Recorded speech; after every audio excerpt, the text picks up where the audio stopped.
Hey guys, ancient time में यानी पुराने जमाने में हमारे इंटेलेक्चुअल्स को लगता था कि मैथ्स में एक ऐसा कोई सिंबल होना चाहिए विच रिप्रेजेंट्स नथिंग, यानी नथिंग को रिप्रेजेंट करने के लिए भी तो कोई सिंबल होना चाहिए। सो इसी को ध्यान में रखते हुए 5th सेंचुरी में एक इंडियन मैथमेटिशियन आर्यभट्ट ने जीरो को इन्वेंट किया। And let me tell you guys, zero का जो सिंबल दिया गया था वो हमारे पुराने मंदिरों, स्पेशली ग्वालियर के मंदिरों के दीवारों पे खुदा हुआ आप लोगों को दिख सकता है।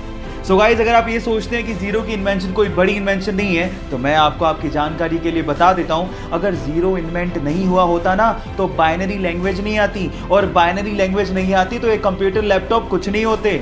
जब शून्य ना देता भारत तो चांद पे जाना भी मुश्किल था। क्या आपको पहले से बात पता थी? और नहीं पता थी तो चैट सेक्शन में लिखना मत भूलिएगा। आप लोगों ने ज्यादातर होटल्स में ह्यूमंस को काम करते देखा होगा, लेकिन चाइना में दुनिया का इकलौता ऐसा होटल है जहां पर ह्यूमन एम्प्लॉय है ही नहीं। तो वहां काम कैसे होता है? वहां काम होता है रोबोट्स के द्वारा, छोटे से लेके बड़े काम तक, रिसेप्शन से लेके रसोई में खाना बनाने तक और उसे परोसने से लेके सफाई तक का काम रोबोट करते हैं। और इन सारे रोबोट्स को एक सेंट्रल कंप्यूटर कंट्रोल करता है। वहां पर रूम को खोलने के लिए फेस लॉकिंग सिस्टम लगा हुआ है। गाइस, इस पूरे होटल को चाइना की अलीबाबा कंपनी ने बनाया और इसका नाम है फ्लाइजू।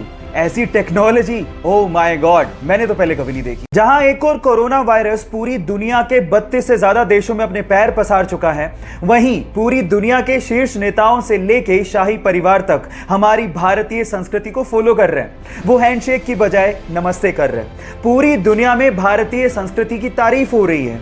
इसमें अमेरिका के राष्ट्रपति, फ्रांस के राष्ट्रपति, इजराइल के प्रधानमंत्री, जर्मनी के चांसलर से लेके ब्रिटेन का शाही परिवार शामिल है। और सबका यही कहना है कि अगर हमें कोरोना वायरस से जंग जीतनी है तो इसमें भारत का नमस्ते एक बहुत बड़ा हथियार साबित हो सकता है। हमें गर्व है अपने भारतीय होने पर और भारतीय संस्कृति पर, तो इसीलिए कोरोना नमस्ते। गाइस, इससे लकी बंदा शायद ही आपने अपनी जिंदगी में कहीं देखा हो। सेल्फी लेने का शौक सबको होता है, तो ये बंदा भी अपने प्लेन में बैठ के उड़ान भरने से पहले सेल्फी ले रहा था, लेकिन उसके बाद जो हुआ वो मंजर हैरान कर देने वाला था। देखिए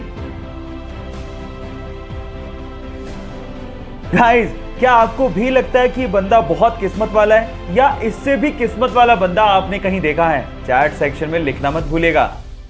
आपके प्यार की हद कितनी है? आंसर देने से पहले कहानी जरूर सुन लेना।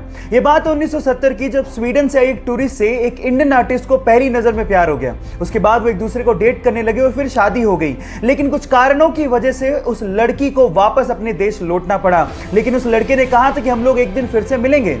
इतने पैसे नहीं थे कि वो लड़का फ्लाइट ले सकता, इसलिए साल भर बाद उसने अपना सब कुछ बेच के 60 रुपए में एक साइकिल खरीदी और 500 रुपए लेके दीवाना निकल पड़ा दिल्ली से अपने प्यार से मिलने। और 4 महीने की मशक्कत के बाद, कोई टेक्नोलॉजी ना होने के बावजूद भी वो स्वीडन पहुंच गया। इतना शिद्दत वाला प्यार देखकर लड़की के माँ बाप ने लड़के और लड़की की फिर से स्वीडन में शादी करवा दी।